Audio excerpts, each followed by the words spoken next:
کہ ان لوگوں پر جب کوئی مصیبت واقع ہوتی ہے تو کہتے ہیں کہ ہم اللہ ہی کا مال ہیں اور اسی کی طرف لوٹ کر جانے والے ہیں۔ یہی لوگ ہیں جن پر ان کے پروردگار کی عنایتیں ہیں اور خصوصی رحمت بھی ہے،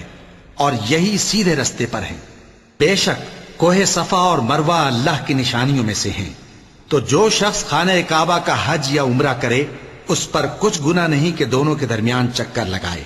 بلکہ یہ ایک نیک کام ہے، اور جو کوئی نیک کام کرے تو اللہ قدردان ہے، دانا ہے۔ جو لوگ ہمارے حکموں اور ہدایتوں کو جو ہم نے نازل کی ہیں کسی غرض فاسد سے چھپاتے ہیں، باوجود کہ ہم نے ان کو لوگوں کے سمجھانے کے لیے اپنی کتاب میں کھول کھول کر بیان کر دیا ہے، ایسوں پر اللہ اور تمام لعنت کرنے والے لعنت کرتے ہیں۔